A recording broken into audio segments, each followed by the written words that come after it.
Introduction तो कराने पड़ेंगे ना। आपने इफ एंड बट्स नहीं, जो बात कहनी है ठोक बुझा के कहनी है और सीधी बात करनी है। अस्सलामु अलैकुम। मोहम्मद अज़हर सिद्दीक अपने प्रोग्राम पॉलिटिकल डायरीज के साथ हाजिर खिदमत है। आप एक शख्सियत, जानी मानी शख्सियत, और शोबा सहाफत में जितना तजर्बा शाहीन सहवाई साहब के पास इस वक्त है, पाकिस्तानी अगर जर्नलिज्म में देखा जाए या पॉलिटिक्स के डायनेमिक्स जो जो ज़ियाउल हक से, बल्कि उससे भी अगर थोड़ा सा जुल्फ़िकार अली भुट्टो और सारे पीरियड से लेकर अब तक देखें, जितने उतार चढ़ाव शाहीन सहवाई साहब ने देखे हैं, कम लोगों ने देखे हैं। तो आज मेरी बड़ी रिक्वेस्ट की उनसे और उन्होंने टाइम निकाला। मैं शुक्रगुजार हूँ, जो कि आप लोगों की तरफ से बहुत ज़्यादा बातें थी। मैं ज़्यादा वक्त नहीं लूँगा, चलते हैं शाहीन सहवाई साहब की तरफ और 2-3 सवाल बड़े अहम होंगे। पहली तो बात है कि मौजूदा सिनेरियो में शाहीन साहब आप क्या देख रहे हैं? इमरान खान ने जंग जीत ली है या अभी भी उसे बहुत तकदो कर रही है? क्या कहेंगे आप? सर पहले तो आपका बहुत बहुत शुक्रिया कि आपने कॉल किया और जो आपने इंट्रोडक्शन दिया वो, चले 50 साल तो हो गए, लेकिन असल बात यह है कि मेरे साथ जितने अच्छे अच्छे लोग थे वो एक एक करके तकरीबन सारे ही अल्लाह को प्यारे हो गए, और ये बड़ी मुझे अफसोस होता है कि जी ये सब क्या हो रहा है। पर अल्लाह की मर्जी। आपका सवाल जो है, इमरान खान ने जंग, तो मेरा ख्याल है, देखिए जिस दिन उनको हटाया गया था और रात को जब पूरा पाकिस्तान उबल के खड़ा हो गया था, उसी दिन इन सब लोगों की वो स्ट्रेटेजी और टैक्टिक्स, वो तो उसी दिन धड़ाम हो गई थी। और उसके बाद से इमरान खान ने जो जो कुछ किया है, कई लोगों ने क्रिटिसाइज किया, जी ये आपने क्यों किया, ये क्यों नहीं कर रहे, इस्तीफे क्यों दे रहे हैं, नहीं दे रहे, असेंबली नहीं तोड़ रहे, क्यों तोड़ रहे, वापस जा रहे, जो भी किया उन्होंने, जो गवर्नमेंट ने किया वो भी सारा का सारा इमरान खान के फेवर में गया है अब तक। और वो अब अपनी हाइट ऑफ पॉपुलैरिटी पे है, अपनी हाइट ऑफ वो पॉलिटिकल जो उन्होंने जो स्ट्रेटजी बनाई थी वो बिल्कुल सक्सीड। उन्होंने बड़ी मुसीबतें भी झेली है, मतलब है कि तो आम बात नहीं है कि जी ये आपके ऊपर एक 2 महीने या 1 महीने में 120 केस हो जाएं और आप हर जगह लड़ रहे हैं, जा रहे हैं, अदालतों में जा रहे हैं, गोलियां चल रही हैं। ये नहीं, it's a very tough time he is gone through, but he has stood it and he has proved that he is a tough leader. वो भागने वाली लीडर नहीं है। तो ये कि अब काफी हद तक तो उन्होंने जंग जीत ली है। अब सुप्रीम कोर्ट से भी आपकी हेल्प से और बाकी दोस्तों की हेल्प से उन्होंने अपने हक में एक फैसले भी ले लिए हैं। मगर जो लड़ने वाले जो है ना, उनको अपनी पूरी तरह हार नजर आ रही है, वो छोड़ने को तैयार नहीं है। उनका असल में मसला ये है कि वो को पॉलिटिकल जंग तो लड़नी है, वो ये समझ रहे हैं कि जी जिस दिन हम हारे तो इमरान खान साहब ने आके हमारे पीछे डंडा लेके फिर जो शुरू होना है, तो हमने फिर कहा जाएंगे हमारा क्या बनेगा, मेरा क्या होगा, तेरा क्या होगा, आपका लिया सारी वो सिचुएशन हो गई है। तो वो छोड़ने को तैयार नहीं है, और वो हर एक को इन्वॉल्व कर रहे हैं, आर्मी को भी इन्वॉल्व कर रहे हैं, जजों को भी लड़ा रहे हैं, वकीलों को भी लड़ा रहे हैं, पैसे भी फेंक रहे हैं, पता नहीं क्या क्या कर रहे हैं, जो भी कुछ कर रहे हैं, लेकिन छोड़ने को तैयार नहीं है। मगर छोड़ना तो पड़ेगा, आखिर ये प्रोसेस चलना है, पाकिस्तान में चलना है, कोई ये तो नहीं है कि आके बैठ गए तो बैठे रहेंगे। तो ये अभी सिचुएशन तो यही है। इमरान खान की लड़ाई अभी बाकी है, क्योंकि देखिए एक तो अभी तो वो इलेक्शन मांग रहे हैं, इलेक्शन उन्हें जब अनाउंस हो जाएंगे, होने लगेंगे, तो फिर उनकी लड़ाई होगी कि जी इलेक्शन में ना जीतना है, और फेयर एंड स्क्वायर इलेक्शन जीतना है।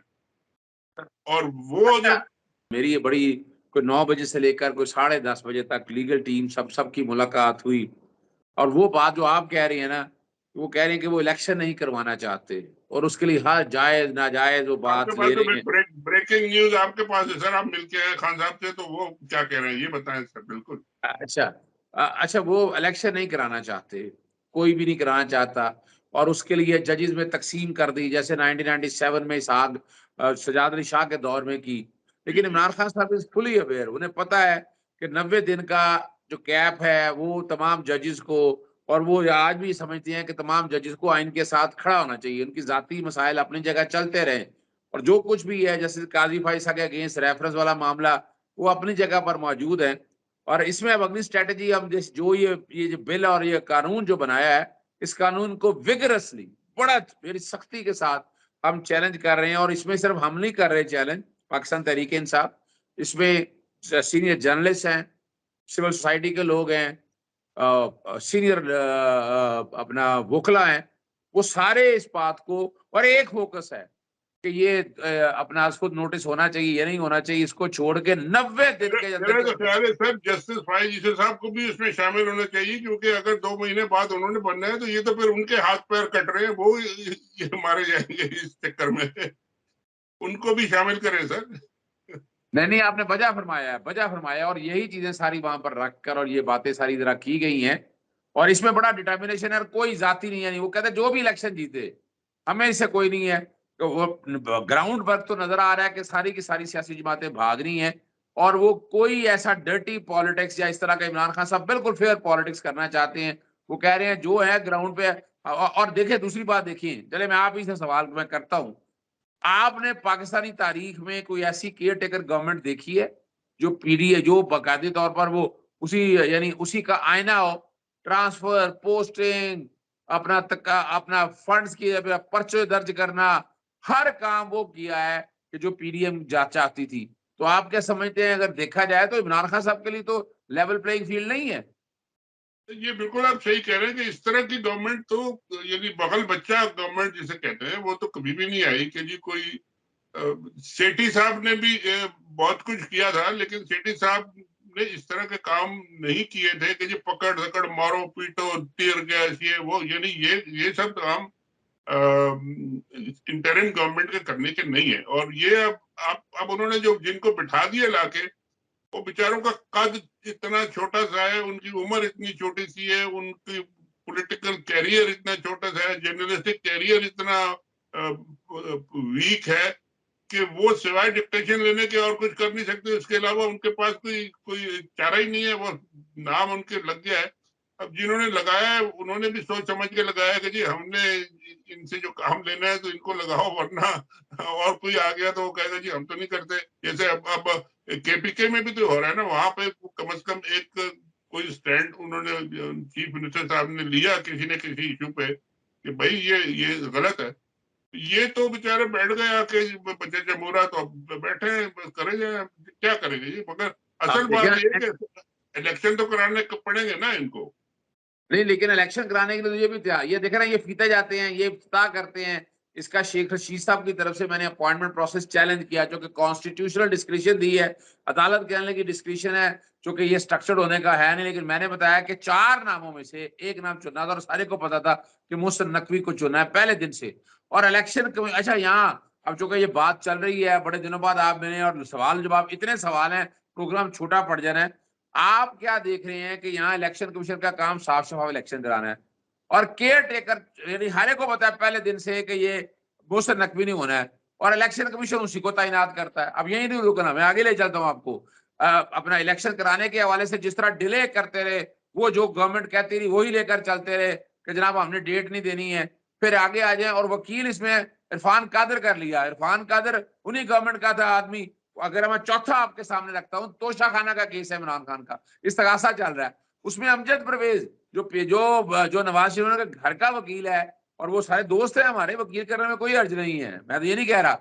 लेकिन इलेक्शन कमीशन तो टोटल जो है वो भी उनके हाथ में चल रहा है। तो इमरान खान के लिए देखें, इसके बावजूद इमरान खान इतना रिस्क ले रहा है, लेकिन अगर देखा जाए तो इलेक्शन कमीशन भी साथ नहीं है। बिल्कुल आप सही कह रहे हैं। इमरान खान ने तो इससे बड़े बड़े इदारों के साथ और बड़े बड़े लोगों के साथ और उनके साथ टक्कर लेके with in the rule, with in the constitution, और बड़े इस्तकामत के साथ खड़े रह के उन्होंने जंग जीती है, अब तक की जो जंग जीती है। तो ये एक छोटा सा है, एक हर्डल बीच में उन्होंने क्रिएट किया है जिसको ये यूज कर रहे हैं। लेकिन ये कब तक करेंगे जी? इलेक्शन के दिन तक ही है ना ये। उसके बाद इलेक्शन का दिन जब आ गया और लोग निकल आए वोटने, तो फिर इनका तो काम खत्म है, फिर इसके बाद तो छुट्टी है। तो ये हर्डल्स तो है, ऑब्स्टिकल्स तो है इमरान खान के रास्ते में। और मेरा ख्याल है कि ये ऑब्स्टिकल जब खत्म हो जाएंगे तो फिर सबको पता चल जाएगा कि जी कौन क्या कर रहा था और कैसे कर रहा था और क्यों कर रहा था। अच्छा, सुप्रीम कोर्ट हमारी जिस तरह से चीफ जस्टिस उमर ताब बंदयाल और 8 ब्रदर जजेस जो हैं 15 में से, वो सुओ मोटो पे बड़ी वजाहत के साथ कह गए हैं चीफ जस्टिस लेना है, मास्टर ऑफ रोस्टर वही है, लेकिन जस्टिस काजी फायज ईसा यानी यानी जैसे उदैबिया के केस में आपने देखा, फिर इमरान खान साहब के अगेंस्ट सू मोटो नोटिस लेना, फिर इनका अपना रेफरेंस लेना। आप ये सुप्रीम कोर्ट के अंदर ये जो चल रही है ज़ाती लड़ाई, मैं समझता हूँ इसको नेशनल लेवल पे और बाकी मामलात पे कॉन्स्टिट्यूशन इंटरप्रिटेशन में क्या करना चाहिए? जैसे काजी फायज ईसा यानी क्या वो एक जज हैं या क्या चाहते क्या हैं वो?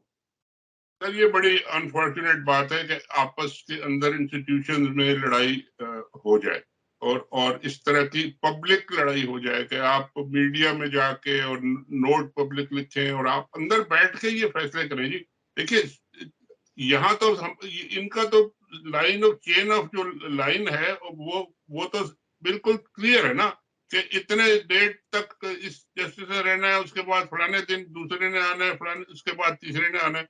अब हमारे चीफ जस्टिस साहब के पास तो कितना टाइम रह गया, आपको ज्यादा मालूम होगा, लेकिन 2-3 महीने ही रह गए। सितंबर में रिटायरमेंट है, सितंबर में। सितंबर में चले, अब अप्रैल है तो 4-5 महीने के बाद फिर जस्टिस फाइज ईसा साहब ने आना है। तो फिर वो आके क्या ये जो कुछ आप कर रहे हैं इनके खिलाफ वो सारा दोबारा वापस चेंज करेंगे, क्या करेंगे? यानी इनके भी तो हाथ पांव बन जाएंगे ना जी। ये भी फिर कोई जज, ये भी फिर कोई बेंच नहीं बना सकेंगे। उसके बाद नीचे वाले 3 जज होने चाहिए या जो भी होने चाहिए। तो ये अच्छा नहीं है कि आप इस तरह की जो ऑलरेडी ट्रेडिशंस बनी हुई है उनको आप फॉलो करें और अपने हाथ पैर खुद ना काटें, वरना फिर आप भी भुगतेंगे और सब लोग भुगतेंगे, क्योंकि ये एक ट्रेडिशन अच्छी है। और चीफ जस्टिस ने आप ऑर्डर दे दिया, इलेक्शन तो होना जी। इसमें किसी जज ने, आप मुझे बताया, वकील आप लड़ रहे हैं, किसी ने ये कहा है कि जी 90 दिन के अंदर नहीं होना चाहिए? तो कोई एक जज है जिसने कहा नहीं होना चाहिए? झगड़ा क्या है भाई? होना तो है, इलेक्शन तो होना 90 दिन में, 100 में होगा। अगर अक्टूबर में नहीं होगा तो अगस्त में, जुलाई में हो जाएगा, जून में, अगस्त में हो जाएगा। होगा तो सही, भाग तो नहीं सकते इलेक्शन से। ये तो आप फौजियों से पूछ लेंगे जी, अगर वो कोई और स्कीम नहीं बना रहे तो, वरना तो इलेक्शन तो होगा।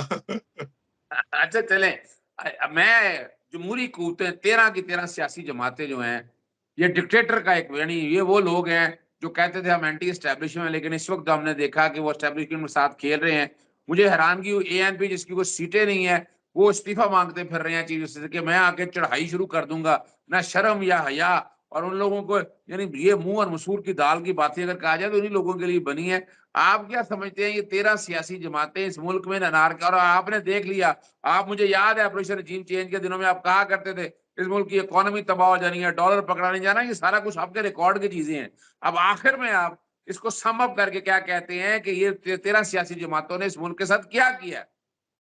इन्होंने तो देखे अपने इंटरेस्ट में, पर्सनल इंटरेस्ट में, और कुछ तो बड़े वाजे इंटरेस्ट हैं। ये जो बड़ी पार्टी है, शरीफों की पार्टी है, ये उन्होंने तो अपने जाती इंटरेस्ट में, अपने केसेस के लिए ये सब किया।